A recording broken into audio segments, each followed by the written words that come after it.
오늘 첫 번째 대강절 주일, 대강절로 말하면 오늘 첫 번째 주일을 맞이하게 되었습니다. 이제 앞으로 4주 동안 대강절이 진행이 되어집니다. 추수감사절이 끝나면 바로 그 다음 주가 대강절이 시작되어지죠. 그렇게 해서 성탄절 이브 때까지 그 절기를 대강절이라고 그렇게 우리가 부릅니다. 영어로는 애드벤트 이렇게 부르죠. 오시다, 도착했다, 이런 뜻입니다. 대강절이요.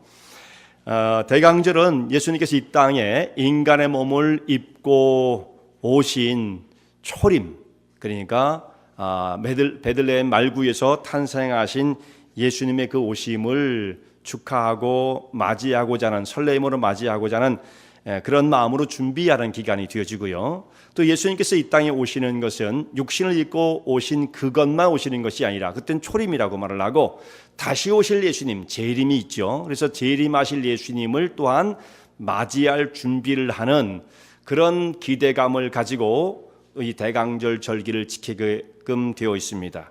자, 앞으로 오늘부터 4주 동안 해서 대강절, 예수님의 이 땅에 오심, 그리고 우리가 어떻게 주의 다시 오심을 준비할 것인가라고 하는 이런 주제를 가지고 말씀을 상고하고자 합니다. 지난주에 참 슬프고 충격적인 소식이 있었습니다. 얼마 전까지만 해도 우리 교회에서 같이 예배를 드렸던 우리 엄집사님 가정이 있었어요. 일부 예배에 몇 년 동안 엄진아 집사님이 반주자로 수고를 했습니다. 그냥 봉사를 했죠. 그러면서 주일학교도 여러 가지 또 섬기고 봉사하는 일들까지 있었는데 한 7월 말 8월 초쯤에서 이제 우리 교회를 떠나시게 됐어요. 그리고 그때까지는 우리 그 가정에 자녀들과 온 가족이 일부 예배 때 항상 맨 뒤에 와서 예배를 같이 드렸습니다. 그 집에 두 자녀가 있어요. 태정이와 태원이가 있는데 그 중에 장녀였던 태정이가 갑작스럽게 이 세상을 떠나게 되고 하나님 곁으로 가게 되었습니다. 어떻게 이런 일이 있을 수 있을까 굉장히 참 충격적이었어요. 얼마나 그 앞에 증상이 나타났는지는 모르겠습니다만 병원에 가서 진단을 받고 백혈병이다라고 하는 그 진단이 나온 것이 아마 그 다음 날이었을 거라고 생각해요. 그래서 목요일 날 병원에 갔고 또 금요일 날 그 진단이 되어지고 치료를 받다가 화요일 날 새벽 5시경에 하나님께서 우리 태정이를 불러 가심으로 갑자기 세상을 떠나게 되었습니다. 그 소식을 듣는데 이거 믿겨지지도 않는 거죠. 얼마나 참 14살 먹은 우리 소녀 아이가 갑자기 우리 곁을 떠나게 되어서 저희들도 그것이 참 슬픈 일이고 마음이 아픈데 가족들이 겪게 되어질 그 슬픔과 참 그 고통을 어떻게 다 말로 표현할 수가 있겠습니까? 자녀가 먼저 부모 곁을 떠난다는 것, 이건 어떤 아픔보다도 정말 참기 힘든 가장 힘든 어려운 일이라고 생각을 합니다. 하나님이 창조하신 이 세상이 왜 이렇게 슬픔과 비극들이 이렇게 때때로 일어나게 되어지는가? 이 세상, 하나님께서 아름답게 지으셨다고, 보시기에 좋으셨다고 말씀하신 이 세상이 왜 때때로 우리는 극복하기 어려운 슬픔과 비극이 벌어지고 있는 것인가? 이런 의문을 갖게 되어집니다. 본래 하나님께서 창조하신 그 창조의 결과는 아름다웠습니다. 그래서 하나님께서 보시기에 좋았다라고 말씀을 하고 계십니다. 첫째 날 빛을 창조하시고 하나님 보시기에 좋았다. 환한 빛을 보시면서 그렇게 하나님께서 감탄하셨다는 말씀이에요. 모든 하나님의 능력과 지혜로 온 세계를 그 말씀의 권세로 펼치시면서 명령하신 대로 되어질 때에 하나님께서 그것을 바라보시면서 보시기에 좋았다 말씀을 하십니다. 마지막 6번째, 창조로서는 6번째 날이죠.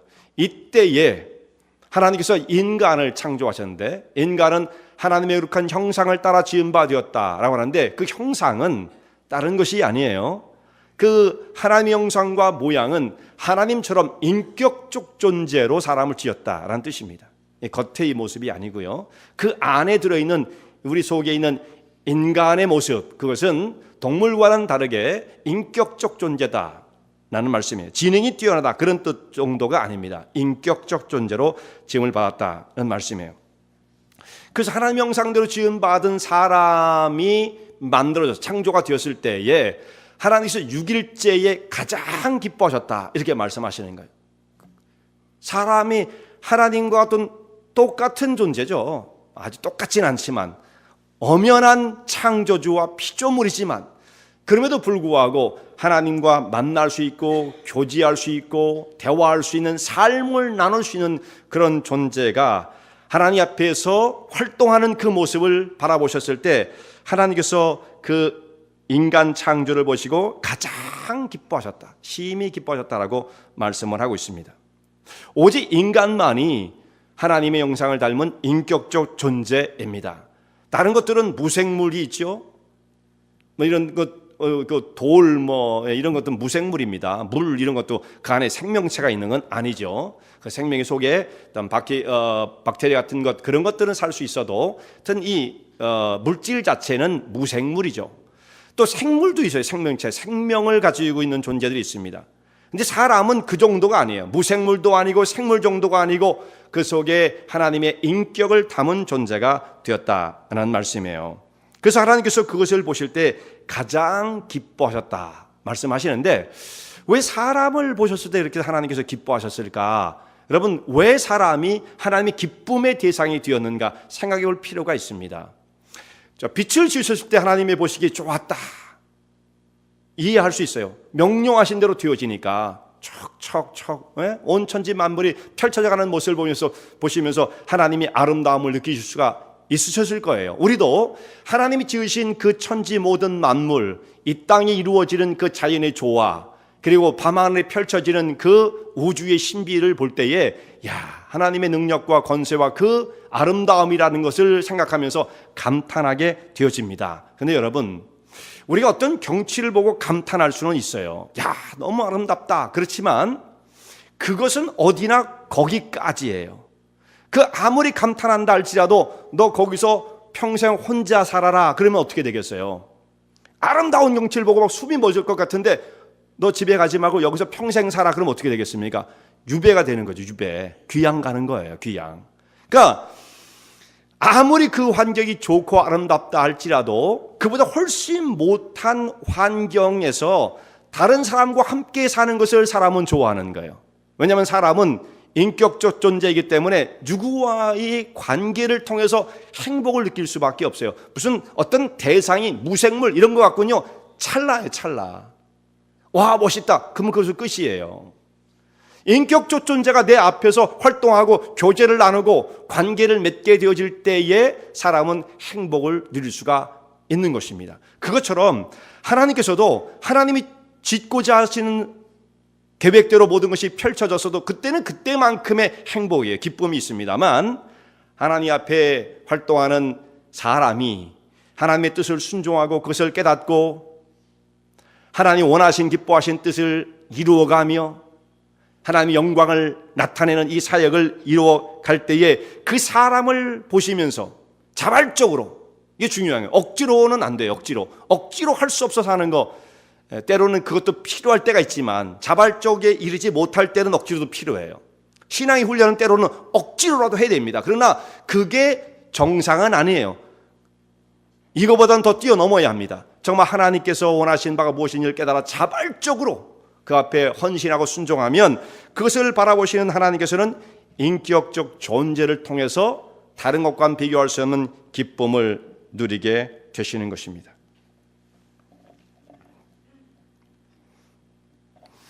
근데 사람은 하나님 앞에서 이렇게 받은 그 은혜가 얼마나 큰 것인가를 잘 알지를 못했습니다.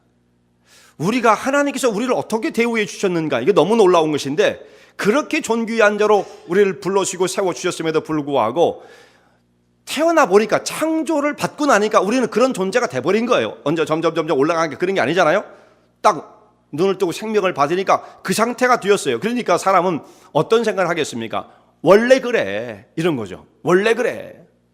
항상 우리들은 그것이 계속 지속이 되어지면 그것의 소중한 것이 얼마나 위대한 가치를 갖고 있는가, 이걸 잘 몰라요. 그냥 낮아 보입니다.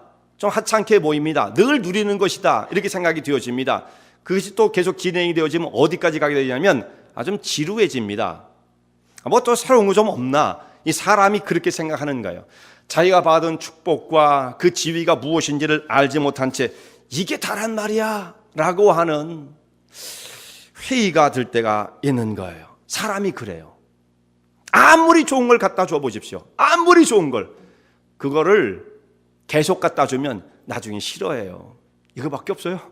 그러는 거죠, 사람이라는 게. 사람의 존재가 그런 겁니다. 그러니까 이 인간은요, 정말 이해하기 힘든 존재, 정말 하나님도 다루시기 힘든 존재, 그게 인간입니다.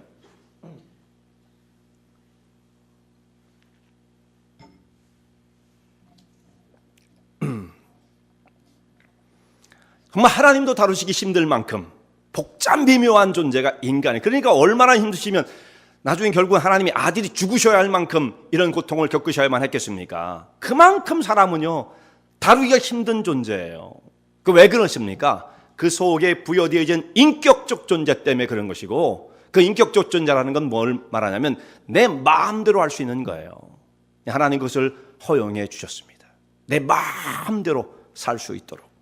그런데 내 마음대로 사는 것을 자기의 욕심과 자기 생각에 치우치지 않고 그 마음대로 살 수 있는 것을 절제하여 하나님의 뜻을 살피고 그 뜻에 순종하는 그 모습이 하나님께 가장 영광이 되어지는 거예요.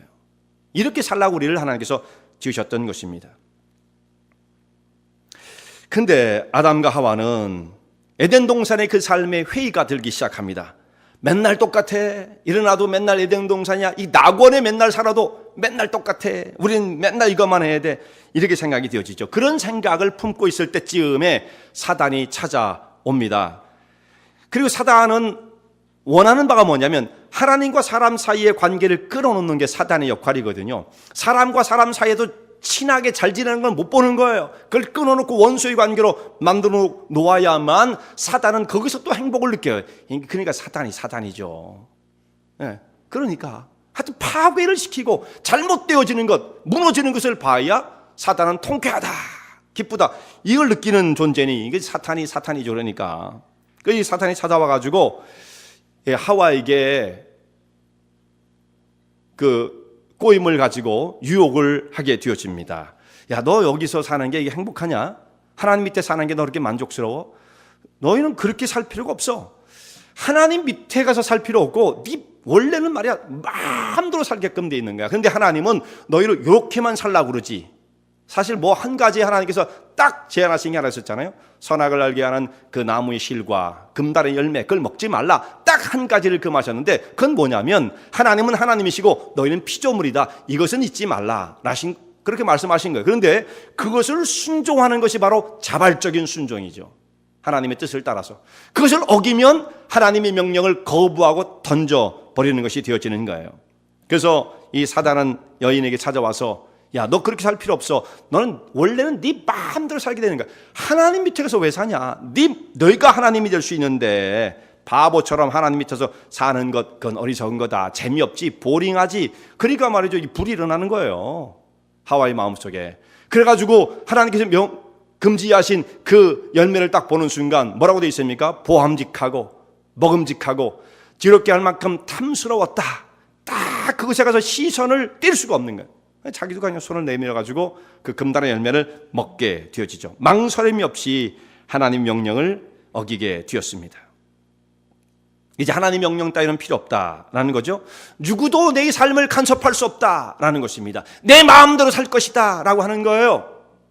이게 에덴 동산에서 일어났던 하나님을 향한 반역이었고 지금 이 땅에서도 일어나는 하나님을 향한 반역이 바로 그것입니다. 내 스타일대로 살 것이야.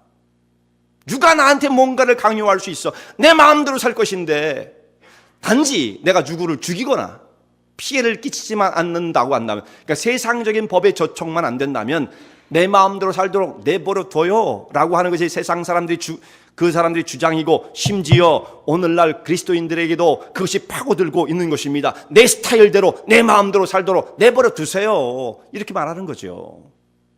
이거 심각한 문제예요. 심각한 문제. 여러분 생각해 보세요. 내 마음대로 사는 것이 정말 행복이었던가? 내 마음대로 살기로 결정했던 하와의 삶이 어떻게 되었습니까? 저주를 받잖아요. 내 마음대로 사는 세상의 사람들이 가장 행복함을 느낄 수 있습니까? 파멸과 파괴로 빠져들고 마는 것입니다. 그야말로 모든 것이 뒤죽박죽 메스업되고 마는 것입니다. 자기 마음대로 사는 것이 최선이 아니에요. 일정한 룰이 있는 것입니다. 하나님의 율법은 선한 것이에요. 율법을 지킴으로써 우리가 구원받는 건 아니지만 어떤 사람은 율법을 원수처럼 여기거든요. 아니에요. 율법이 원수가 아닙니다. 악한 것이 아닙니다. 하나님께서 우리에게 주신 선한 것이다라는 말씀이죠. 우리의 인생을 가장 행복한 모습으로, 균형 잡힌 모습으로 세워주는 것, 그것이 하나님 말씀이에요. 율법이 악하뇨? 그럴 수 없느니라. 로마서에서 말씀하고 있지 않습니까? 근데 좀 뭔가 좀 잘못되어서 전달되어지면 사람들이 나중에 율법은요? 율법이 뭐가 어때서요? 율법을 지킴으로 구원받는 것은 아니에요. 그러나 하나님의 백성들의 행복을 위하여 이 말씀의 울타리를 허락해 주셨다라는 것입니다. 그래서 아무도 나의 삶을 간섭하지 마, 내 마음대로 살 것이야 했던 이 두 사람은 결국 하나님의 계명을 어기고 선악과를 따먹는 범죄를 하고 말았습니다. 그런데 타락한 인간은 하나님께서 포기하지 않으십니다. 원래는 말씀하시기를 네가 이것을 먹는 날엔 정령 죽으리라 이렇게 말씀하셨어요. 먹으면 죽을 것이다. 그러면 하나님께서 하나님의 명령을 어긴 아담과 하와를 하나님 말씀하신 대로 계명을 어겼으니까, 명령을 어겼으니까 너 정령 죽으리라는 말씀을 듣지 못하였느냐, 넌 피조물인데, 그리고 그냥 그 사람을 심판해버리면 그러면 하나님이 그 세상이 끝나는 거죠. 그러면 어떻게 되겠어요? 하나님께서는 범죄한 아담과 하와를 심판을 당장 내려버리지 아니하시고 심판을 유보를 하십니다. 거기 이유가 있어요. 심판을 안 내리시겠다는 건 아니에요. 유보를 하시는 거예요. 잠시 뒤로 연기를 하세요. 만약에 하나님께서 사형 판결을 내리시고 집행을 하셨다고 한다면 어떻게 되겠어요? 하나님의 창조는 그날로 파괴가 되어지고 마는 거죠. 악이 세상을 범람하고 악이 세상을 지배하여 그 세력 가운데 굴복을 당할 수밖에 없는 거고, 결국은 하나님께서 이것을 참아보지 못하여 자기의 지은 피조의 세계를 심판해버릴 수밖에 없는, 결국은 하나님의 창조는 실패로 돌아가는 거예요. 결국은요. 그러니까 하나님께서 그렇게 하실 수가 없습니다. 하나님께서 이 죄의 문제를 해결하시고자 하십니다. 인간의 타락의 문제를 해결하시려고 하는 계획을 시행하십니다. 이게 이제 구원의 역사인 것입니다. 자, 오늘 교리적인 설교를 하게 되어져요. 교리적인 설교도 상당히 중요한 겁니다. 그러니까 스토리로만 연결되지 않으니까 여러분 훈련이 잘 돼 있지만 조금 정신을 차려야 말씀이 연결이 되어집니다. 안 그러면 한 번만 놓치면 무슨 말씀이야 몰라요. 그러니까 잘 여러분 집중을 하셔야 돼요. 무슨 말인지요. 하나님께서 인간이 타락하자마자 바로 시행한 것이 구원의 역사입니다. 구원의 역사를 시작하지 않으셨으면 하나님도 하나님 역사가 중단되어지는 것을 막을 수가 없어요. 천지 창조는 실패로 결말을 볼 수밖에 없는 것입니다. 죄에 점령되어진 하나님의 피조의 세계, 이걸 허락하실 수가 없는 거죠. 그러니까 하나님께서는 반드시 이 죄의 문제를 해결하셔야만 하는 것입니다. 타락이 일어나자마자 하나님께서는 즉각적으로 하나님의 구원의 역사를 시행하십니다. 구원의 역사를 어떻게 이루시냐면 오늘 여기 약속하신 말씀처럼 메시아를 보내실 것이라고 하는 약속을 주시는 것입니다. 구원은 메시아를 통해서 이루어지는 거예요. 그래서 오늘 메시아에 대한 첫 번째 약속이라는 제목으로 우리가 말씀을 살펴보는 중에 있죠.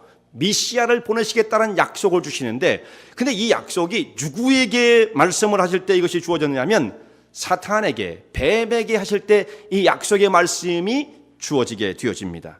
뱀을 저주하면서 너를 심판할 것이다 라고 하신 그 말씀 속에 이 약속의 말씀이 들어있는 것이에요. 하나님이 지으신 그 동물들 가운데에 뱀이 가장 간교했다 이렇게 되어 있어요.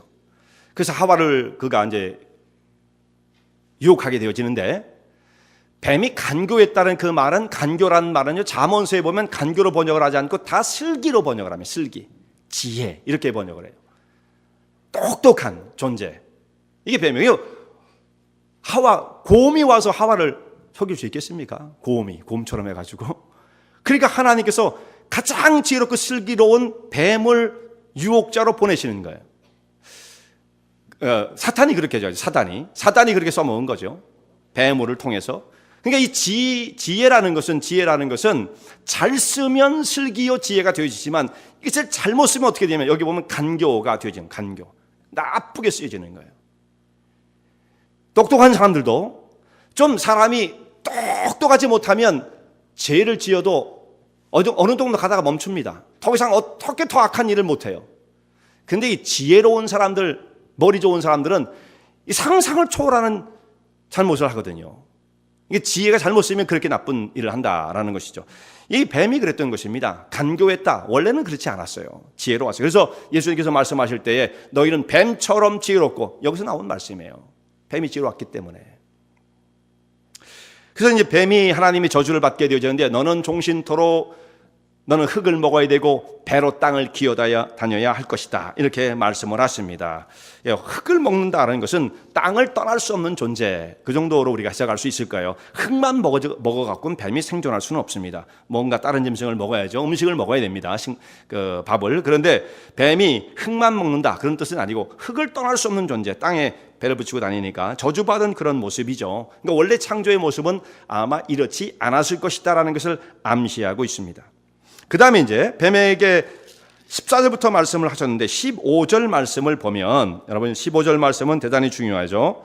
한번 말씀을 같이 읽어보도록 하겠습니다. 15절 말씀 시작. 내가 너로 여자와 원수가 되게 하고 너의 후손도 여자의 후손과 원수가 되게 하리니 여자의 후손은 내 머리를 상하게 할 것이요 너는 그의 발꿈치를 상하게 할 것이라 하시고. 아멘. 이 말씀은 대단히 중요하죠. 뱀과 여자가 원수가 되게 할 것이다, 이렇게 말씀했어요. 그러니까 여자는 이제 사람을 대표하는 것인데요, 뱀은 이제 사단을 의미하는 것이고요, 사람과 이 사단은 원수입니다. 원수예요. 사단과 친하게 지내면 안 되는 거예요. 또 그런 역할을 해서도 안 됩니다. 뭔가 잘 되는 것을 보면 나는 참을 수가 없어. 그게 사단의 마음이거든요. 사단과 친하면 안 돼요. 우리는 원수예요. 사단은 원수, 천지 원수, 이렇게 생각해야 합니다. 진짜 사단과는 싸워야 되고 대결을 해야 된다는 말씀. 여기 그렇게 되어 있어요. 원수가 되게 할 것이다. 그리고 하시는 말씀이 여자의 후손은 뱀의 머리를 상하게 하고, 너는 곧 뱀이죠. 지금 하나님께서 뱀에게 말씀하시는 거예요. 여자의 후손은 뱀의 머리를 상하게 하고 너는 곧 뱀은 그의 발꿈치를 상하게 할 것이다. 이렇게 말씀하십니다. 머리가 상하면, 머리가 깨지면 사람은 죽는 거죠. 뱀도 그런 거예요. 마찬가지로 뱀도 머리가 깨지면 죽는 거죠. 발꿈치가 상하는 것은 아프기는 하지만 치명적인 그것은 될 수 없다. 목숨을 빼앗는 것까지는 될 수 없다라는 것입니다. 상처는 남길 수가 있죠. 그러니까 발꿈치와 머리는 분명한 차이가 있는 거예요. 그래서 하나님의 여자의 후손이 뱀의 머리를 깨트림으로 사탄의 권세를 정복할 것이고, 이 역사를 이루는 과정에서 여자의 후손은 뱀에게 의해서 발뒤꿈치를 상하게 되는 일이 일어날 것이다. 결국 예수님께서 십자가에서 죽으실 때에 발뒤꿈치를 상하는 정도의 죽음을 당하셨죠. 그때 이 약한 건 아니에요. 십자가에 죽으시기까지 하셨으니까. 근데 왜 그걸 발뒤꿈치를 상하는 것으로 표현되어 있느냐면, 완전히 예수님을 파멸 속에 밀어넣은 것은 아니고 잠시 3일 동안에만 죽음자 가운데 장사 지냈던 그 모습이 있었기 때문에 실제로 죽으시기도 하셨고요. 그것을 말하는 거죠. 영원히 예수님을 파멸시킬 수는 없었다라는 뜻으로 말씀하신 겁니다. 그래 예수님은 뱀의 머리를 상하게 함으로 영원히 사단의 권세를 정복할 자, 이렇게 말씀을 하시는 거예요. 자, 창세기 3장 15절에 있는 말씀 보면, 여기 여자의 후손이, 지금 제가 말씀을 드려서 이게 예수 그리스도 메시아이시구나 라는 것을 우리가 알고 있지만, 성경을 처음 펴서 읽는 사람이 창세기 1장부터 읽어가기 시작해서 2장 3장에 와서 3장 15절을 읽었을 때에 이 말씀이, 여자의 후손이 내 머리를 상하게 한다, 이 말씀이 무엇을 의미하는지 아무도 모릅니다. 알 수가 없어요. 기도를 해도 모르는 겁니다. 이것을 기도한다고 알겠어요? 이건 모르는 거예요. 뒤의 역사를 봐야만 이 말씀이 어떻게 의미되어 있는지를 나중에 깨닫게 되어지는 거죠. 그냥 무조건 기도만 한다고 성경 말씀이 깨달아지는 건 아니에요. 그 상황, 그 안에 있는 내용의 흐름, 전체적인 배경이 같이 그림으로 그려서 이것이 완성이 될 때 그 속에 들어있는 말씀이 무엇을 의미하는지 알지, 모르면 기도해. 뭐 기도도 해야 돼요. 기도도 해야 되지만 기도만 한다고 다 되는 건 아니다. 기도만 해도 다 되는 건 아니에요. 자, 여기서 이 여자의 후손은 결국은 뒤에 있는 성경의 말씀 보면 하나님 보내실 약속한 자, 메시아, 예수 그리스도를 의미하고 있는 것입니다. 여자의 후손이 오면 곧 예수 그리스도께서 이 땅에 오셔서 뱀의 머리를 정복하여 죄의 문제를 해결해 내실 것이다 라고 말씀하시는 거예요. 창세기 3장 15절에 등장하고 있는 이 말씀이 얼마나 놀라운 말씀인가. 인간이 타락하자마자 구원의 계획을 말씀하시고 그 뒤에 역사가 쭉 펼쳐지는 창세기 3장에서부터 이제 뒤로 성경책에 한참 남았잖아요. 이 뒤에 있는 그 방대한 양은 뭐를 말해주고 있느냐 하면 창세기 3장 15절에 하나님께서 그의 메시아를 보내심으로 죄의 문제를 해결하고 구원을 가져다 주실 것이다 라고 하는 그 말씀에 대한 진행이 어떻게 되어지는가에 대한 것을 기록하고 있는 거예요. 그러니까 여기에 모든 말씀이 다 걸려 있다고 생각하면 됩니다. 그만큼 중요한 말씀이죠. 창세기 3장 15절에. 그래서 이것을 우리는 최초의 복음 혹은 원시 복음, 최초의 복음이다 이렇게 우리가 이 말씀을 부르게 되어집니다. 그래서 여자의 후손들이 태어나고 마침내 그 후손을 통해서 하나님 보내실 메시아 예수님이 이 땅에 오시게 되는 것입니다. 이제 구원의 역사가 그래서 펼쳐지게 되어지는 거예요. 이제 뱀에게 말씀하신 하나님께서 이제 여자에게, 그 다음번에는 여자에게 말씀을 하십니다. 여자에게 말씀하시는 바는 내가 너에게 잉태하는 고통을 크게 더할 것이다 이렇게 말씀하세요. 그리고 수고하고 자녀를 낳게 될 것이다. 자, 여자의 후손이 뱀의 머리를 상하게 함으로써 여자의 후손이 반드시 태어나야 되는데 지금 여기에 여자에게는 잉태하는 고통, 자녀를 낳을 때 고통을 겪을 수밖에 없다는 것을 말씀하시죠. 그러니까 지금 이 두 가지 하나님께서 여자에게 말씀하시는 바는 두 가지 이중적 의미가 있어요. 하나는 징벌적인, 범죄를 했으니까 하나님께서 그를 저주하는, 저주라고 말씀하시거든요. 그런 의미가 들어있고 또한 그 속에서는 또 어떤 말씀이 있느냐 하면 그러나 그럼에도 불구하고 하나님의 구원의 역사가 너를 통해서 이루어지게 될 것이다 약속이 같이 들어있어요. 이중적 의미가 있는 것입니다. 그래서 자녀를 낳는데 고통을 겪지만 결국 그 자녀를 통해서 이 땅에 하나님 보내실 메시아가 오시게 될 것이다는 말씀이죠. 그리고 여자는 남편을 사모하고 남편은 여자를 다스릴지니라 이렇게 말씀을 하셨습니다. 가정 속에서 이런 질서가 이루어지는 것, 이게 모든 세계를 뛰어넘어서 가정이 화목하고 아름다운 가정이 되어지는 그 질서가 되어지는 거예요. 이것이 말씀의 원리가 21세기에 산다고 해서 달라지는 것은 아닙니다. 여러분들이 선택할 내용이고 가정의 행복을 위해서 여러분들이 세력 균형을 잘 이루어야 하겠지만 그럼에도 성경에서는 말씀하시는 바가 남편은 너를 다스릴지니라. 이것이 타락 이후에 하나님께서 주신 그 가정의 질서라는 것은 틀림이 없어요. 그 다음에 남자에게 하신 말씀이 있습니다. 남자에게도 하나님께서 저주를 내리시는데 땅의 저주가 먼저 나와요. 땅이. 세상에 죄가 들어오므로 말미암아 아담과 하와가 죄를 지었게 되었을 때 그 결과는 피조 세계의 다른 세계까지 영향을 미치게 되어집니다. 이 세상 속에 죄가 들어왔을 때 그 두 사람에게만 영향을 미치는 것이 아니라 피조 세계의 다른 데도 영향을 주는데 이 땅은 가시덤불과 엉겅퀴를 내게 될 것이다 이렇게 말씀을 하세요. 이것이 왜 저주가 되어지느냐면 아담과 하와, 특별히 아담은 이제 노동력을 가지고 땅을 개간해서 농사를 지어서 땅의 소산을 먹고 살아야 되는데 땅이 소산을 쉽게 내주지 않을 것이다. 그러니까 매일 땀을 흘려야 돼요. 가만히 쉬고 놀고 편안하게 지내게 되면 그 땅은 어떻게 변하냐면 가시덤불과 엉겅퀴로 변하게 되어집니다. 그러니까 농부들은 얼마나 수고를 많이 해야 됩니까? 이마에 땀을 계속 흘리고 부지런히 자기가 지금 갖고 있는 그 밭을 돌보지 않으면 놔두면 나중에 그냥 가시덤불 숲이 되어버리고 마는 거죠. 그래서 땀을 흘려야만 내가 땅의 소산을 먹게 된다.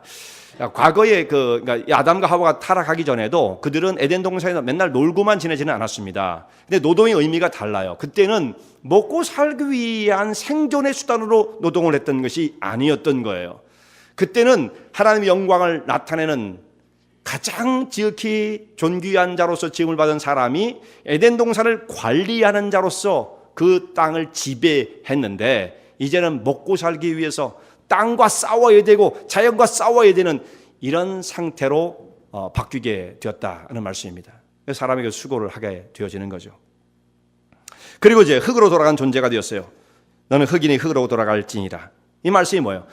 그 과실을 먹는 그날에, 금단의 열매를 먹는 그날에 너희가 정령 죽으리라 말씀하신 대로 아담과 하와가 죽게 되어진다. 흙에서 왔은즉 너는 흙으로 돌아갈지니라 라고 말씀하십니다. 그러니까 죄의 결과는 뭡니까? 사망이에요. 원래 하나님이 지으신 세계가 원래부터 사망, 죽도록 저주를 받은 상태로 지은 바 되었던 것이 아니었던 것입니다. 죄의 결과죠. 모든 피조의 세계가 질서가 다 바뀌었다고 말씀을 드렸죠. 이 또한 마찬가지예요. 사망이 세상 가운데 찾아오게 된 것입니다. 그런데 이 사망의 세계에 붙잡힌 자를 구원하시는 하나님의 구원의 역사가 동시에 또한 시작이 되어집니다. 처음부터 망설임이 없어요. 하나님은요, 이걸 어떻게 할까 이렇게 생각하지 않으시고 인간이 타락하자마자 바로 즉각적으로 구원의 역사를 이루어 가십니다. 창조하신 세계를 죄와 사망에게 빼앗길 수 없으신 거죠. 보존을 하셔야 되는 거예요. 하나님은. 그렇지 않으면 하나님은 지시는 실패자가 될 수 있지 않겠습니까? 결코 그럴 수 없어요. 그런데 이 구원을 이루는 과정은 합법적이어야 합니다. 온 세상 내가 다 지었으니까 내 마음대로 할 거야. 하나님도 그렇게는 못하세요. 죄 없는 걸로 하자. 오늘부터 내가 다시 해야지. 이렇게는 안 돼요. 그 죄의 문제를 해결하시는 그 방법이 합법적이어야 한다라는 말씀이죠.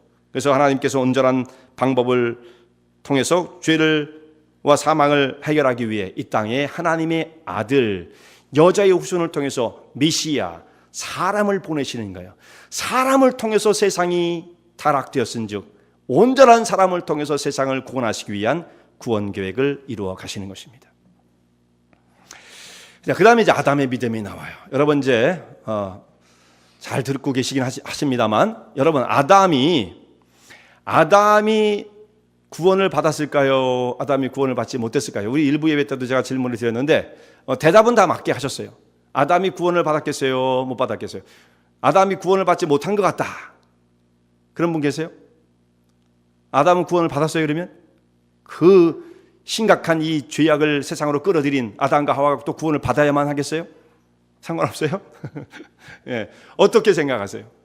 제가 어제 설교를 준비하면서 우리 집 아이들에게도 물어봤어요. 아담은 구원을 받은 것 같냐? 다 말은 받은 것 같다고 얘기를 하는데 그럼 왜 받았냐? 그랬더니 그거에 대해서 좀 어려워해요. 여러분 어떻게 생각하세요? 아담이 그럼 지옥 갔어요? 그런 건 아닌 것 같죠. 아담은 분명히 구원을 받았습니다. 근데 구원받은 근거가 분명해야 한다라는 거예요. 그것이 우리에게도 영적인 교훈과 영향력을 주기 때문에 이것을 알아야 돼요. 몰라도 뭐 천국 가는데 지장이 있는 건 아니지만 알아야 됩니다. 아담이 왜 구원을 받게 되었는지. 자, 성경에서 아담이 한 일을 쭉 추적을 해보면요, 그가 신앙인으로서 결단을 내린 그 삶의 모습이 무엇인가, 이것을 봐야 돼요. 근데 아담이 한 일을 보면 에덴 동산에 있을 때는 뭘 했어요? 아담의 특기는 무조건 이름 짓는 거였잖아요. 이름을 보자마자 이름을 턱턱턱턱 지었어요.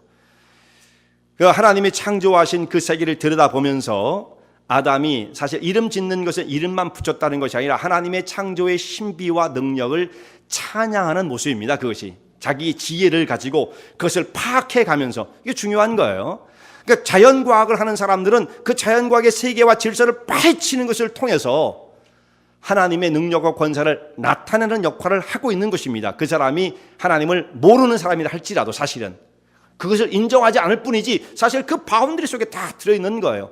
하나님의 창조의 역사를 역행해서는 아무것도 이루어주는 것은 없는 것입니다. 다 그 질서를 활용하고 이용해서 과학이 발전하고 또 그것을 삶에 적용을 시키는 것뿐입니다. 우리가 없는 것을 만들어내는 것은 하나도 없어요. 다 그 세계 속에, 하나님의 창조의 세계 속에 다 들어와 있는 것들이죠. 아담이 그래서 이름을 졌어요. 그런데 아담이 이름을 짓는 것은 타락 전이었기 때문에 이것은 하나님의 창조에 대한 피조물의 응답이었어요. 하나님의 창조가 이렇게 아름답고 위대합니다 라는 거였죠. 근데 타락 이후에는 그럼 어떻게 진행이 되는가? 그가 구원의 역사에 대해서 어떻게 그의 믿음을 표현했는가? 그가 한 일을 또 우리가 추적을 해봐야 되죠. 그럼 뒤에 나오는 그 역사를 보면요, 에덴 동산에 쫓겨난 다음에 그가 하는 일이 뭐냐면 하와라고 하는 이름을 지었다라는 것입니다. 첫 번째는 딱 두 가지에서요. 아담이 두 가지가 그가 한 일 전부입니다. 하와라고 자기 여자의 이름을 지었다. 둘째로는 하와와 동침하여 가인을 낳았다. 이게 다예요. 여러분, 우리가 굉장한 존재처럼 보이죠. 자기의 존재됨을 엄청난 것으로 보이죠. 근데 사람을 딱 요약하면 남는 게 뭔 줄 알아요? 아담같이 인류의 시초 최초의 사람, 하나님 형상대로 지음받은 그 위대한 영웅도 이 땅에서 할 수 있는 게 뭐냐? 이름 하나 짓고 자식 낳고 죽는 게 다예요. 이게 다입니다. 우리가 살아가는 게 엄청난 게 없어요. 그러니까 자식을 잘 낳아야 돼요, 정말. 자식 교육을 잘 시켜야 되고. 근데 이 자식은 육신적인 것만은 아니에요. 영적인 자식도 중요한 거죠. 그러니까 이 자녀를 낳는다는 것 대단히 중요한 문제예요. 아담이 한 거 보니까 그게 다입니다. 아담보다 더 위대한 일을 할 수 있겠어요, 여러분? 우리 뭐 그런 거 없어요. 이렇게 살다가 가는 거예요, 다. 인생 50을 살아보니까 제가 이렇게 얘기를 해도 그렇게 큰 누가 되지는 않더라고요. 30살 먹은 사람이 이런 얘기하면 웃겨. 아무것도 모르는 사람이 그럴 텐데 이제는 인생이라는 게 정말 아무것도 없다. 없어요. 아담이 그런데요, 뭐 아담이. 근데 아담이 이름을 지었다. 이것은 아담의 원래 주업입니다. 주업. 항상 뭐 이름 짓는 게 그 사람의 특기니까. 근데 아내의 이름을 하와라 지었다. 이 의미가 뜻이 뭐냐면 산자의 어미가 되었다. 모든 산자의 어미라 이런 뜻이에요. 하와가. 그 하와라는 이름 안에 생명이라는 말이 포함되어 있어요. 생명. 그 산자의 어미. 이렇게 그것을 의미론적으로 번역을 한 거예요. 하와. 그래서 우리는 아담과 하와의 후손이 되어지는 거죠. 근데 여기서 아담이 자기 아내를 하와로 불렀다는 말, 이 말씀을 듣고 나서, 하나님의 말씀을 듣고 나서 바로 그 다음에 이루어진 아담의 행동이었다는 것이, 이게 의미가 있어요. 하나님께서 제일 먼저 말씀하신 바는 누구냐면, 제일 처음에 아담아 네가 어디 있느냐? 제가 숨었습니다. 그리고 네가 뭐 했느냐? 저희가 여자가 준 그걸 뭐 하나님이 주신 여자가 저에게 줌으로 제가 먹었습니다. 이런 대화들이 끝나고 난 다음에 제일 먼저 하나님께서 저주를 내리실 때 뱀에게 먼저 내리시죠. 그 뱀에게 내리신 그 말씀 가운데 창세기 3장 15절 원래의 그 복음이 포함되어 있다라고 말씀을 드렸어요. 그리고 뱀에게 말씀하시고 여자에게 말씀하시죠. 너에게 잉태하는 고통을 크게 더할 것이다. 자녀를 낳는다는 장면이 나옵니다. 그건 이제 아담에게 또 하나님께서 말씀하시고 너는 흙이니까 흙으로 돌아가고 이 땅에서는 네가 땀을 흘려야 소산을 먹게 된다. 이 말씀을 하시고 난 다음에 그 다음에 아담이 한 것은 자기 아내를 하와로 불렀다. 이게 아무것도 아닌 것처럼 보이지만 이 안에 대단한 의미가 포함되어 있습니다. 하나님이 약속하신 여자의 후손이 와서 뱀의 머리를 상하게 함으로 구원을 이룰, 사단의 권세를 정복하고 구원을 이룰 것이라고 하는 것을 아담이 받아들였다는 의미예요. 하와, 이 여인이 자식을 낳게 될 것입니다. 잉태하는 고통을 가지고서도 자식을 낳게 될 것이고 이것이 이어지고 이어져서 마침내 하나님이 보내실 메시아가 탄생하게 될 것입니다라고 하는 이 복음을 그가 받아들였다라는 말씀이죠. 여러분, 구원은 항상 똑같은 것입니다. 아담도 어떻게 구원을 받았냐? 믿음으로 받는 거예요. 그냥 믿는다는 게 뭐냐? 이게 중요해요. 믿는 게 뭐냐? 하나님이 계시다는 거, 어떤 사람은 하나님이 계시다는 걸 믿는데요. 그거 갖고는 안 됩니다. 하나님이 계시다는 것, 아담과 하와는 하나님이 계시다는 걸 알고 너무 생생하게 체험을 했음에도 불구하고 타락을 했고요. 그 사람이 구원받는 것은 하나님이 계신데 이거 갖고는 안 돼요. 그건 아무것도 의미도 없는 거예요. 그건요. 하나님을 알지 못하는 사람 그 정도는 다 인정하고 삽니다. 생명이 그냥 날 수 없다. 생명이 그냥 날 수 없어요. 무슨 뭐 단백질이 합성해가지고 무슨 생명이 나? 그 말도 안 되는 소리들이에요. 하나님이 창조의 역사 없이는 생명은 이루어질 수 없는 것입니다. 그러니까 하나님이 계시다는 것 믿는 정도 갖고는 안 돼요. 그러니까 어떻게 돼야 돼요? 하나님이 구원하시겠다고 하신 그 약속의 언약의 말씀을 믿는 것, 이게 믿음이에요. 여러분, 교회에 오는 것 믿음이 아니에요. 그건요. 그 언약을 하나님이 주신 구원의 메시지를 붙잡기 위해서 교회를 오는 것이지, 교회에 오는 것이 무슨 믿음인 것처럼 생각하시면 안 됩니다. 근데 그것조차 힘들죠.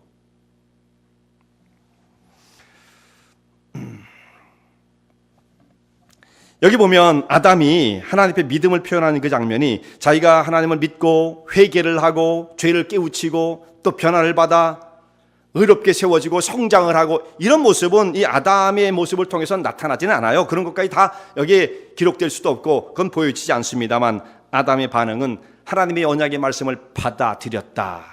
그래서 우리 가정에 하와가 자녀를 낳게 될 것이고 이것이 이어진다고 하면 언젠가 주님이 보내실 메시아가 탄생할 것이다 라는 말씀을 아담이 자기 심령소에 간직했다는 말씀이죠. 자, 하나님 말씀에 대한 아담은 분명한 응답을 보냈습니다. 여러분도 마찬가지예요. 하나님 말씀을 듣는 사람 반드시 그 시간 혹은 그 바로 이후에 응답이 이루어져야 돼요. 오늘 설교가 들었는데 그거 뭐 신기하대. 그걸 끝나면 아무 소용이 없는 겁니다. 그야말로 콩나물 물 빠지듯이 그냥 빠져나가고 마는 거예요. 그 말씀을 자기의 것으로 받아들이고 아담이 응답하는 것처럼 응답을 해야 돼요. 그러니까 나는 어떻게 살 것인가? 그러니까 하나님의 백성으로 어디에 서야 할 것인가? 이 응답이 이루어지지 않으면 그 말씀은 아무런 소용이 없어요. 공허한 것이 되어져요. 하나님께서 뱀과 여자에게 아담에게 하신 말씀을 듣자마자 흘려드리지 아니하고 그 말씀에 대한 응답이 이루어지잖아요. 왜 사람이 안 변하는 줄 아십니까? 응답이 없어서 그래요. 응답이 그냥 콩나물 물 빠듯이 빠져나가니까. 콩나물은 물 빠져나가도 자라지만 인간의 영혼은 그렇게 하고 안 자랍니다. 여러분이 콩나물 정도로 생각하십니까? 사람은 콩나물이 아니에요. 반드시 그 말씀에 자기 인격을 포함시켜서 말씀에 대한 응답이 이루어져야 돼요. 말씀을 들었으면. 이게 안 이루어지면 항상 똑같은 거예요. 자, 이렇게 아담이 하나님께 믿음을 표현하니까 하나님께서 이제 아담을 향해서 또한 응답을 주십니다. 그 다음 나오는 말씀이죠. 하나님께서 아담과 하와에게 가죽옷을 지어 입히시니라. 이 20절과 21절이 그렇게 연결고리가 묶여 있는 거예요. 그냥 나온 말씀들이 아닌 거예요. 아담이 하나님께 믿음을 표현하니까 그 믿음의 고백을 받은 하나님께서 어떻게 하십니까? 그렇지. 구원받는 것은 사람의 힘으로 받는 것이 아니라 사람의 공로로 받는 것이 아니라 하나님의 말씀, 언약의 말씀을 받아들이는 것, 믿음으로써 응답할 때 구원이 이루어진다는 것을 너무 분명하게 말씀을 해주시는 거죠. 어떻게 이런 말씀이 여기 기록되어 있는지 볼수록 신비스러워요. 여러분 안 그러세요? 볼수록 신비스러워요 정말. 어떻게 창세기 3장에 이런 말씀이 들어있을까? 이건 그러니까 창세기 3장 15절이 기록되고 난 다음 나머지는요, 이 3장 15절에 그 복음의 역사가 어떻게 펼쳐지는가에 대한 주석 정도의 주석. 어떻게 그 실현되어지는가? 하나님께서 예수 그리스도를 보내시고 역사하실 것을 이미 사실상 다 예정하셨잖아요. 그거에 대한 실현에 대한 모습들을 그저 중계하고 있는 거죠. 그만큼 중요한 말씀이에요. 하나님께서 이 짐승옷을, 가죽옷을 지어서 사람을 입히시고 허물과 수치를 가리워 주셨는데 그때 이 사람들이 입고 있었던 옷은 무화과나무 잎이었습니다. 무화과나무 잎으로 수치를 가리고 있었는데 무화과나무 잎이 말하는 것은 이것은 너무나 일시적인 것이라는 것이에요. 너무나 부분적이라는 것입니다. 쉽게 이것은 망가지고 뜯어지고 마는 것, 시들어버리고 마는 거죠. 그러니까 인간이 아무리 노력해도 자기의 수치와 죄의 문제를 해결할 수 없다는 말씀이죠. 그런데 하나님께서 그걸 걷어버리시고 가죽옷을 지어 입히셨어요. 가죽옷은 가죽을 얻기 위해서는 반드시 짐승이 죽어야 된다. 뭐를 말씀해요? 우리의 수치와 허물이 가려지기 위해서는 대속적 죽음이 없이는 무언가가 죽어야 돼요. 근데 이 무언가가 무엇입니까? 양이 죽는 걸 가지고는 우리의 허물이 가려지지 않습니다. 여긴 상징적으로 분명히 양을 잡으셨을 거예요. 양을. 근데 하나님께서는 예비하신 하나님의 어린 양을 십자가로 보내시고자 하시는 그 계획 속에서 여기 어린 양의 가죽옷을 분명히 취하여서 가죽옷을 지으셨을 거예요. 이 가죽은 그러니까 분명히 100% 확신을 해요. 양가죽이다. 이게 낙타가죽 이런 거 아니라 이건 분명히 양가죽이에요. 양가죽. 그래야만 돼요. 그래야만 돼요. 여기서 이 짐승이 죽을 때에 이 죽음은 장차 하나님의 아들이 이 땅에 오셔서 우리의 모든 죄악을 다 짊어지시고 우리 죄악을 사하시고 가리우시기 위해 대속적인 죽음, 희생의 죽음을 당하실 것이라는 것을 말씀합니다. 그러니까 창세기 3장은 인간의 타락의 장이기도 하지만 하나님께서 인간을 구원하시고자 하는 하나님의 그 구원의 신비한 역사가 어떻게 시작되었고 약속되었는가를 말씀하시는 너무도 중요한 장면이 되어지죠. 여러분, 창조도 신비하고 아름답지만 구원의 역사도 이렇게 되다 보면 여기 너무 놀라운 세계가 있는 거예요. 구원의 역사가. 하나님이 아들을 보내시고 십자가에 죽으시고 구원하셨지. 그 골자는 그거지만 그 속에 이루어지는 그 하나님의 세심한 아주 디테일한 그 역사를 볼 때 정말 너무나 신비스러울 정도가 되어지는 것입니다. 인간이 타락하자 하나님께서는 이를 심판에 이들을 처하신 것이 아니라 구원의 길을 보여주십니다. 여자의 후손으로 보내실 메시아를 약속해 주시는 것입니다. 이만큼 하나님의 사랑이 위대하다는 거죠. 하나님께서는 어떤 사람을 사랑하셨느냐? 죄인을 사랑하신 거예요. 그러니까 어떤 사람을 사랑하느냐? 우리를 사랑하신 것입니다. 의인을 사랑하신 것이 아니에요. 완벽한 사람은 세상에 아무도 없어요. 아무나 높은 데 올려놓고 흔들면 떨어지지 않을 사람이 없어요. 어떤 사람은 타겟으로 놓고 흔들면 안 떨어질 사람 아무도 없습니다. 뭐가 잘못된? 사람은 다 그런 거예요. 한국에 있는 파란 집에 사는 사람만 그런 게 아니에요. 모든 사람이 다 그런 거예요. 올려놓고 흔들면 안 떨어질 사람 아무도 없어요. 다 수치스럽고 말도 안 되는 삶을 사는 것이 우리 인간의 모습인 것입니다. 그런데 하나님은 누구를 사랑하냐? 그런 인간, 그런 죄인을 사랑하신 거예요. 의인은 하나도 없나니? 하나도 없는 것입니다. 우리가 죄에 굴복당하지 아니하고 그와 같은 인간 죄인을 하나님이 사랑하셔서 하나님의 아들의 피, 대속의 죽음을 통해서 우리를 건져 주신 것입니다. 죄의 세력이 아무리 크지만 죄가 우리를 삼키지 못할 것입니다. 왜냐하면 하나님의 구원의 역사, 이 사랑의 능력은 죄를 압도할 수 있을 만큼, 상대도 안 될 만큼 하나님의 사랑은 크고 위대하시기 때문입니다. 이 세상에 고통과 아픔이 많아요. 초두에 말씀드린 것처럼 우리는 정말 이런 어떻게 슬픔과 비극을 겪어야 할까 할 만큼 이 세상에 고통이 많습니다.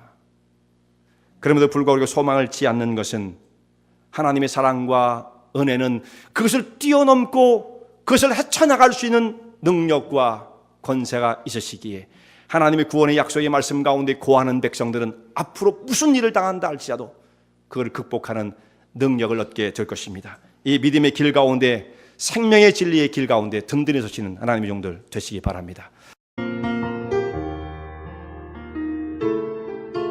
은혜와 진리 장로교회는 진실된 하나님의 말씀, 건강한 신앙의 공동체를 찾는 모든 분들께 열려 있습니다. 교회 주소는 230 US Highway 45번, Vernon Hills, 230 US Highway 45, Vernon Hills, VERNONHILLS에 위치하고 있으며 새벽 예배는 화요일부터 토요일까지 오전 6시, 금요 저녁 예배는 금요일 저녁 8시, 주일 1부 예배는 오전 8시, 2부 대예배는 오전 11시에 시작합니다. 이 설교를 들으시고 하나님의 말씀에 대해 궁금하신 점이나 신앙 상담을 원하시면 교회 전화 847-962-4412번 847-962-4412로 문의하시기 바랍니다.